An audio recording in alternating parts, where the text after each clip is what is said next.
Hi guys, welcome to IPA Plans. This video is going to be about blood testing. I think it's really important to do a blood test before and after a diet just to see if it's working. Because I don't want to go on a diet for 6 months if I have no idea what my numbers are before, and I don't do a blood test after to find out what my numbers are. Now I can see if the fat melts off. I mean you can see that, but I can't see what's going on cardiac wise, cholesterol and all that stuff. And you know, if I'm eating a lot of good foods, I want to know what my cholesterol numbers are. I want to know what triglycerides are.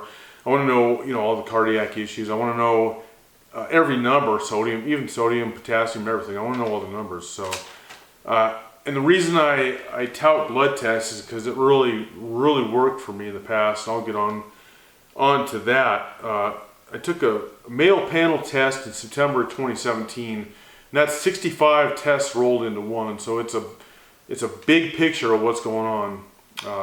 So I could figure out, I was going to go on a diet so I could figure out what was going on. Same thing I'm talking about here. But I had no idea. I'm much more educated about this stuff now. But then I just thought about cholesterol, and I was going to get a cholesterol test, and my nutritionist said, just get the whole thing. Well, if you're going to do it, do the whole thing, and then you'll have a better picture. So anyways, a couple of numbers stuck out. They were real high, and I want to talk about them. The first was GGT, which is Golf Tango. That's a enzyme in organs, and it concentrates in your liver. And it's basically the scale on GGT where somebody should be 0 to 65 international units per liter. And I was at 148, so I was over two and a half times where I should be within that scale. So that alarmed me. The second one was triglycerides. The scale for that was 0 to 149 milligrams per deciliter, and mine was 519. So over 3.5 times where I should have been. And so I'm thinking, okay, well those two numbers, what do they have in common? You know, I'm just trying to figure out, because those are the two that were real high. Everything else there was a couple high. With C-reactive protein was kind of high. That's cardiac risk, and I'll get onto that in a second. But uric acid was just a little bit high. That has to do with joint pain and gout and stuff like that. But the two that were real high, I wanted to concentrate, figure out what they were. And so I figured out liver. Okay, well that has to do with drinking. I'm drinking beer, but I'm not drinking liquor. So why is it so high? So write that down. Figure that out. Okay, what about triglycerides? Okay. So I researched, and that has to do with alcohol too. It has to do with other stuff, but it has to do with alcohol. So I'm like, all right, those two factors for alcohol. Well, it's getting near the end of the year, and this is when I say I'm going to go on a New Year's resolution, blah, blah, like I've done the last 20 years. I'm going to lose weight, feel great, blah, blah. So I'll do the diet, and in January, and then I'll get a test at the end of January and figure out if anything changed. So I didn't do the diet, but I did quit drinking. And so I didn't drink in January at all. So I kept eating pizza, kept eating all the garbage, trash food I could, just whatever I could get my hands on, because I'm addicted to it, right? And so my test came back at the end of January. My GGT went from 148 to 22, and my triglycerides went from 519 to 104. So those two, the rocket scientist in me said, hey, you didn't drink, and these two numbers associated with alcohol plummeted. So number one, you're allergic to alcohol, or I couldn't come up with number two. So now I didn't go to a doctor and say, hey, am I allergic to alcohol? Because I didn't care. I mean, I was like, well, I'm just not going to drink anymore, and I haven't because of that. It kind of freaked me out. So because I don't want, a liver test that high. I don't want my liver to have any issues, because obviously you don't want your liver or any internal organs to have any issues. And triglycerides, it's kind of a wild card. It can screw up everything. So I'm happy that got taken care of. And then I got another test just a couple weeks ago to start my diet this year. And I'll get another duplicate test whenever I decide to end the diet. But the test a couple weeks ago came back, GGT was 13.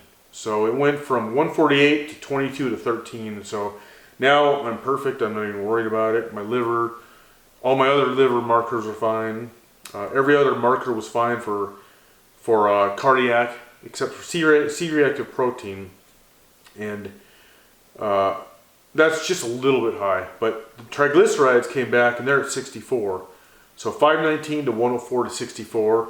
That's another one I'm not concerned about it at all anymore.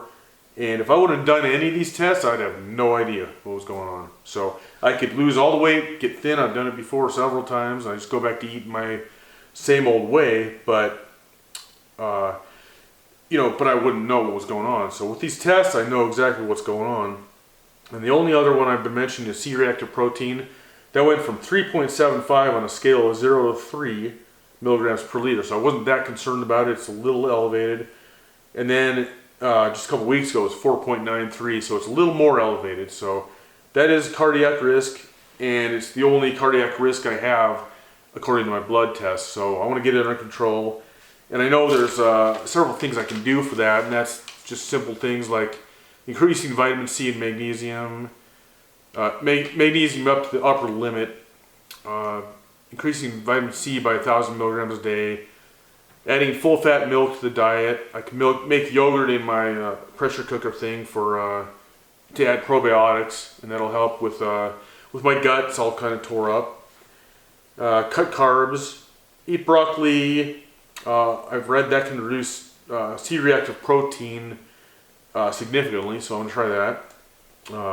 And I can eat broccoli. That's about the only vegetable. There's a couple more, but I'm not a fan. Eat nuts, garlic, onion, turmeric, berries, coffee, chocolate in the form of cacao. So I'm gonna put cacao in my protein shakes, and maybe I'll make some chocolate with it. Cherries. I eat cherries a lot with because my knees ache and I want to take care of the any uric acid might be going on. That helps with the knee pain. And green tea is another one. So I'm gonna do all this over the course of however long the diet lasts. And with the full meal panel, that's the expensive test. So I'm not gonna get that. I'm gonna get that at the very end of the diet. But in the meantime, like say a month from now, I want to figure out what's going on with my C-reactive protein. I'll get just that test and figure out, did it drop with these food suggestions? And then I can go from there. I can build up a, continuing diet plan without it getting the actual expensive diet, expensive blood test. So, but all that's, just going to be a diet. I'm going to see if I can increase my HDL and lower my LDL, stuff like that. So, but I'll be doing all that, and I'll just keep up videos, and thanks for tuning in.